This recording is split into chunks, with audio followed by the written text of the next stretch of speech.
The debris field looked harmless from the cockpit, a glittering litter of rock and broken starship hulls drifting lazily in the gravity well. Yet the human pilot knew better. Nothing that floated among asteroid fragments was ever just harmless. He maneuvered closer, scanning for salvageable parts or anything worth the risk. His scanner picked up an anomalous energy signature buried in a mangled vessel. A ship still alive, barely. Like a wounded animal he couldn't leave to die. Docking was never easy in a field like this, but luck, stubbornness, and caffeine-fueled reflexes carried him through. The hatch hissed open, the smell of burnt circuits and ozone stinging his nostrils. That was when he heard Ita's soft, irregular breathing, hesitant, terrified, yet distinctly alive. He followed the sound into a cabin lit by the dim glow of emergency lights. And there she was, a small alien girl, sitting beside her mother's lifeless form, her arms wrapped around the limp body in a protective instinct no species could fully explain. Her skin shimmered faintly in the low light, the subtle bioluminescence of her species flickering in distress. Her eyes, large and unblinking, fixed on him with a mixture of fear and disbelief, as though seeing a human was both salvation and catastrophe in a single heartbeat. The human froze. He had seen death before, of course. He had navigated wrecks, scavenged corpses, even survived fire. But this was personal. The grief radiating off her like heat made his chest tighten. An instinct overrode caution. "Hey," he said softly, because that was all he could think of. "I'm here. You're safe now. I'm not going anywhere."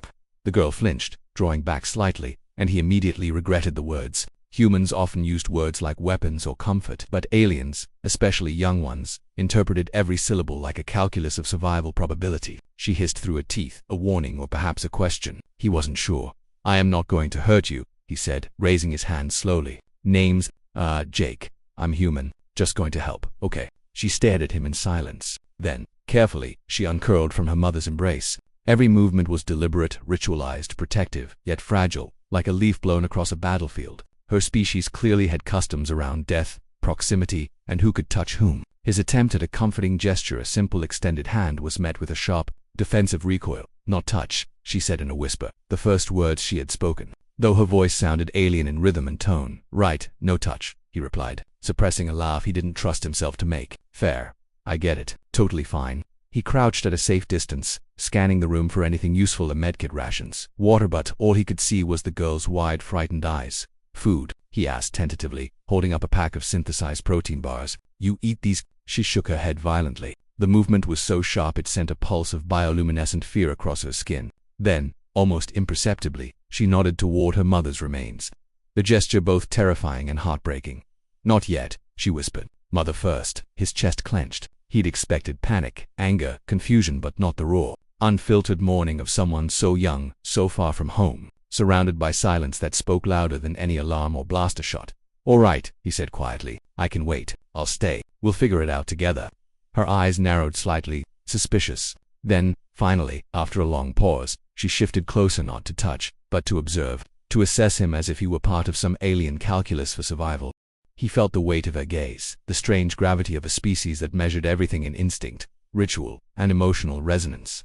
And somewhere in that gaze he saw the glimmer of hope, the fragile, fleeting kind that could bloom into trust if handled carefully. "Okay," he said. "Step 1, survival. Step 2, not getting eaten, ignored, or crushed by bureaucracy. Step 3, whatever comes after." She tilted her head. "Step 3, he shrugged. "Humans like steps.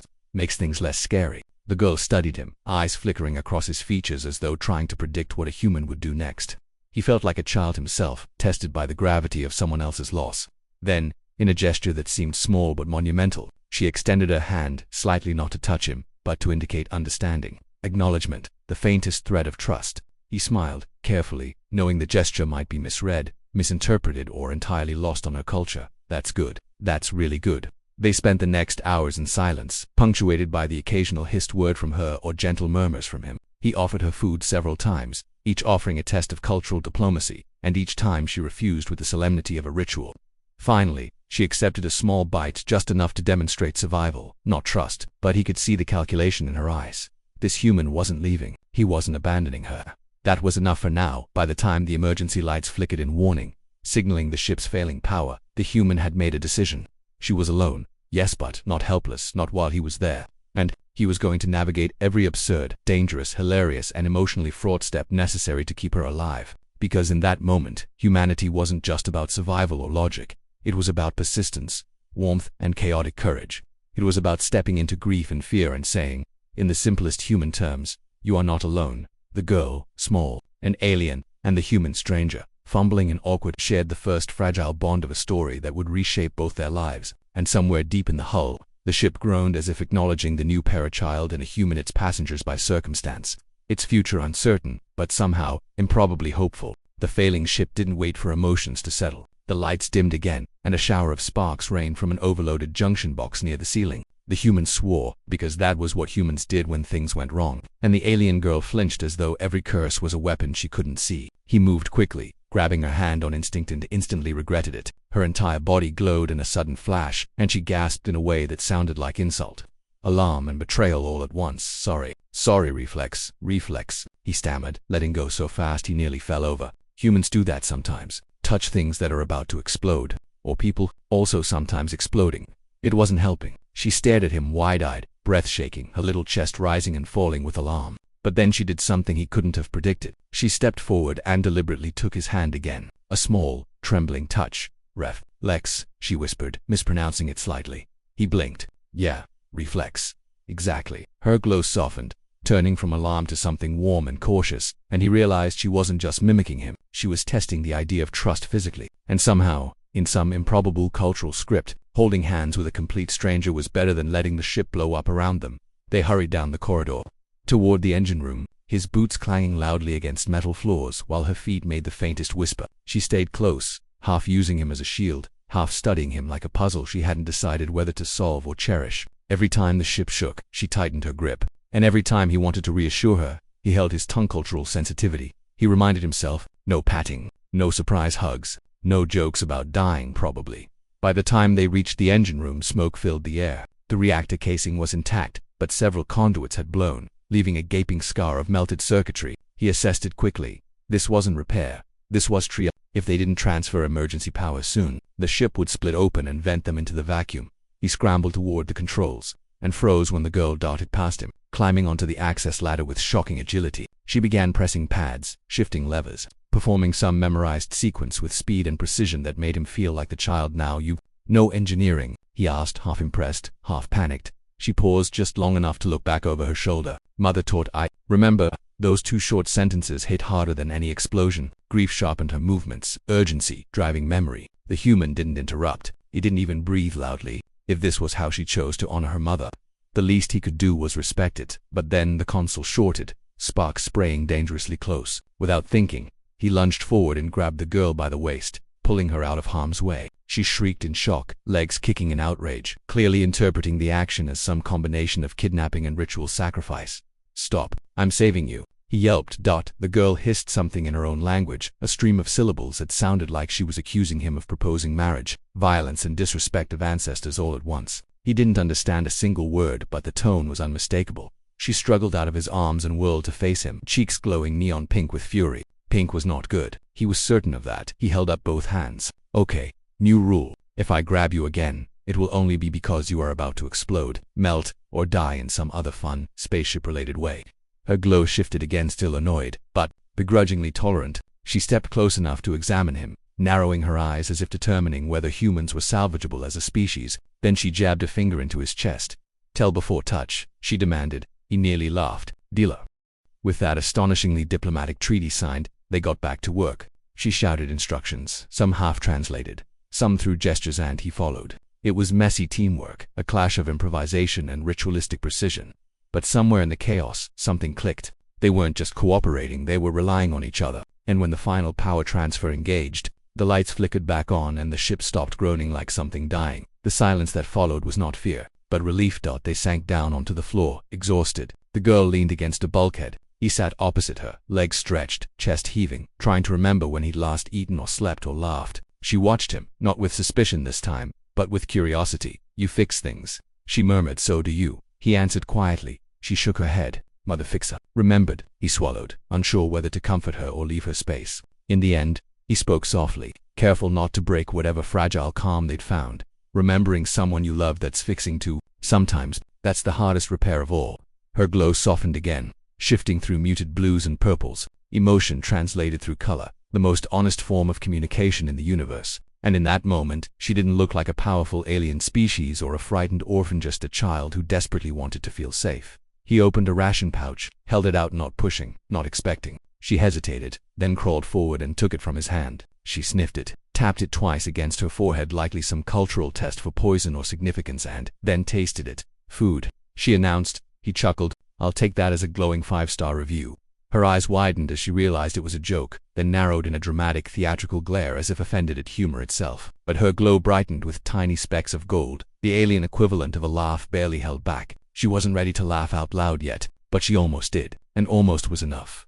Later, when she began dozing off, curled against the wall, he draped a thermal blanket over her, not touching, not risking another diplomatic crisis, just covering her carefully. She stirred only once, blinking up at him. You stay, she whispered. Yeah, he said. I stay. A small, tired nod, a soft glow of trust, then sleep. He watched the dark corridor beyond them, every muscle still prepared for disaster, but his mind drifted back to the moment she'd grabbed his hand, to the sudden, hopeful warmth of it. He hadn't expected to become responsible for anyone ever again, especially not someone so small, so strange, so heartbreakingly brave. But here he was, left among the stars.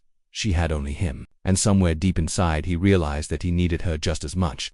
The next cycle began with an alarm that jolted both of them awake. The ship wasn't out of danger after all. He leapt up instantly, already cursing, while the girl blinked in that adorable, dangerously offended way alien royalty would if awakened suddenly. Her bioluminescence flared red for precisely 3 seconds, the universal color of I am awake and I hate this. Not my fault, he grumbled defensively. Even though she hadn't said anything yet, she pointed at him with a sleepy but accusatory glare. Loud, that was the alarm.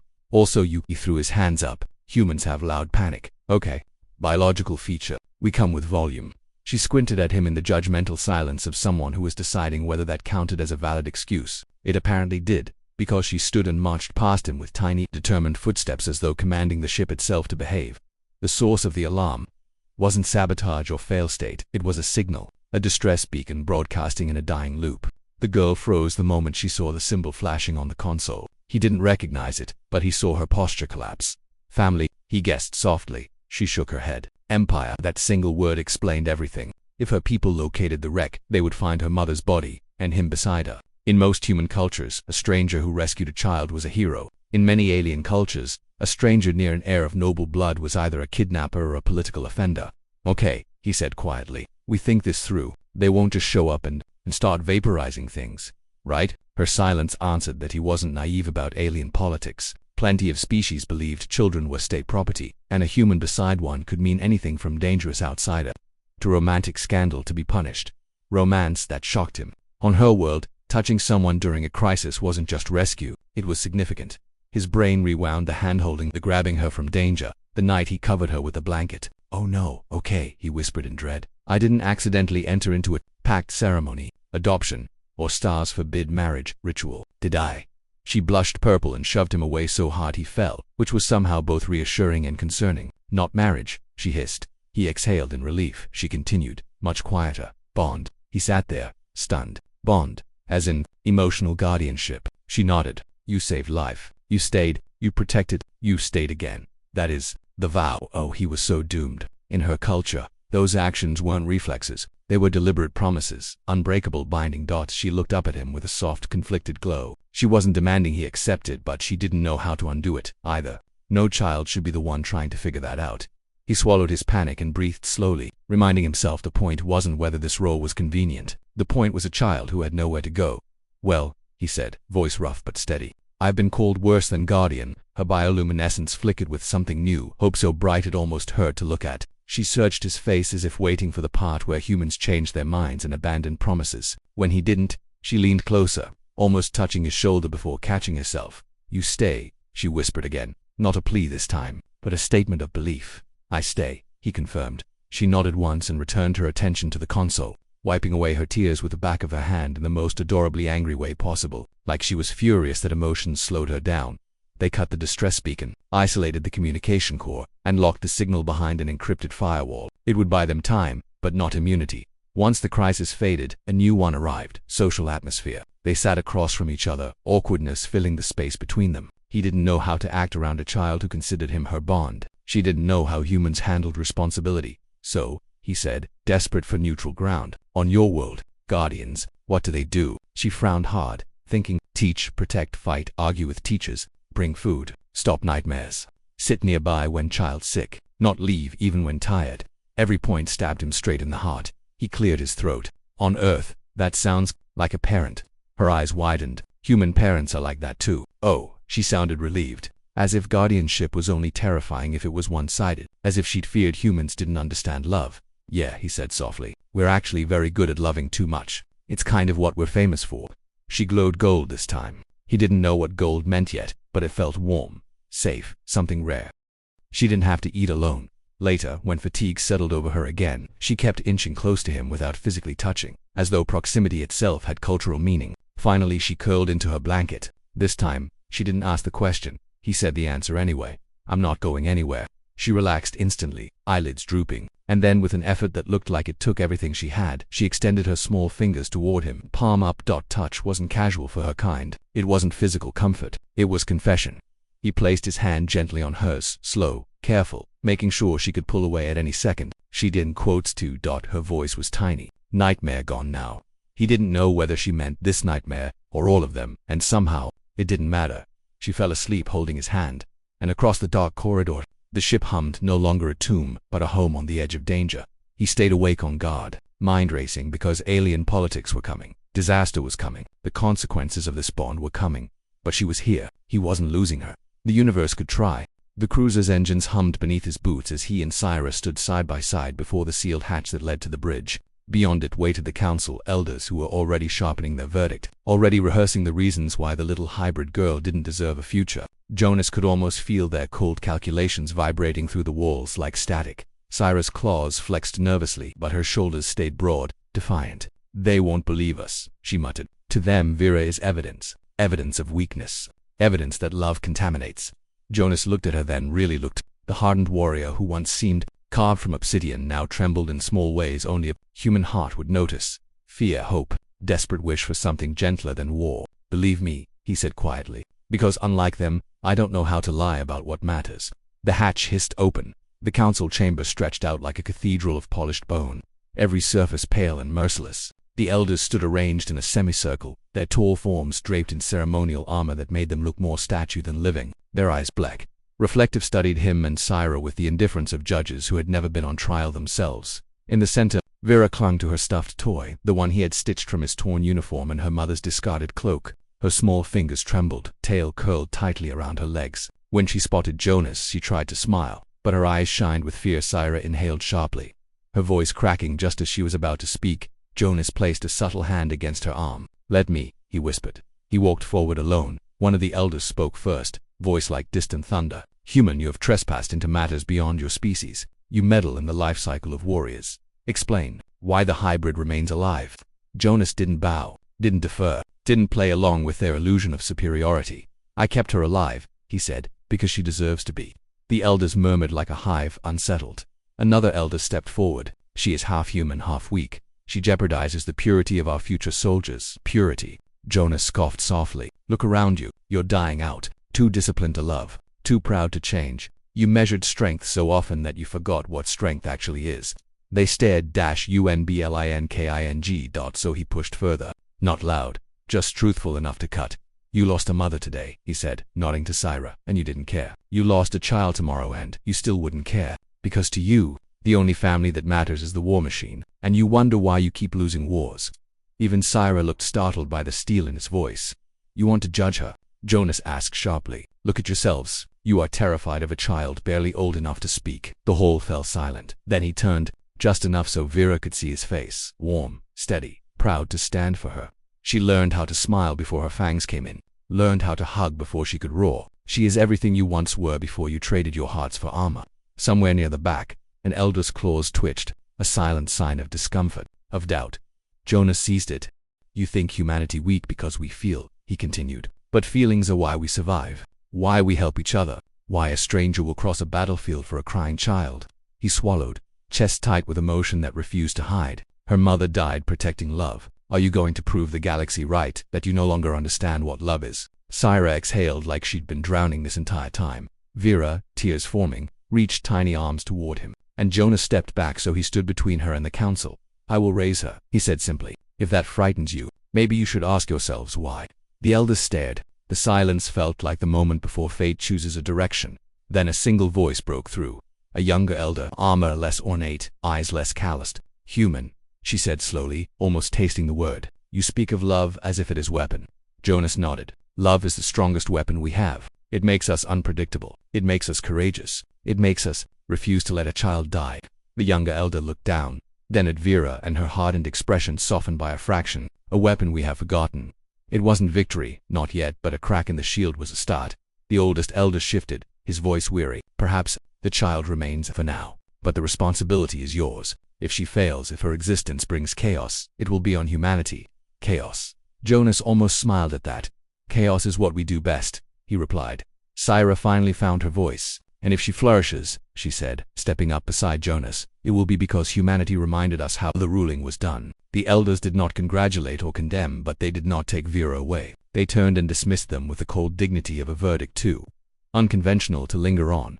Jonas crouched and opened his arms. Vera launched herself into him, sobbing into his chest, tiny claws clutching his jacket like she feared he might disappear next. He held her like she was unbreakable, like she deserved the galaxy. Syra watched, eyes glistening, pride and sorrow crashing into each other behind her stoic facade. She chose you, she whispered. I don't know if that is miracle or stupidity. Probably both, Jonas replied with a small, crooked smile. Vera sniffled and pointed at his heart. Human safe. He nodded always. She curled into him, exhaustion finally winning. Her tail wrapped around his wrist like a vow. Cyrus stepped closer. You stood for her alone, a single human in a room full of warlords.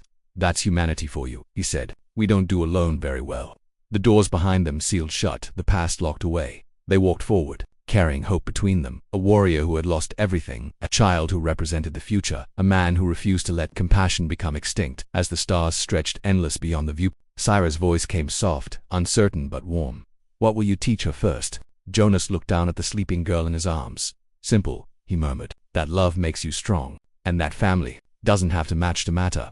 Syra's expression softened completely. And what will you teach the galaxy? She asked. Jonas didn't hesitate. To never underestimate a human, he said, especially one holding a child worth fighting for. The stars shined brighter, as if the universe itself approved.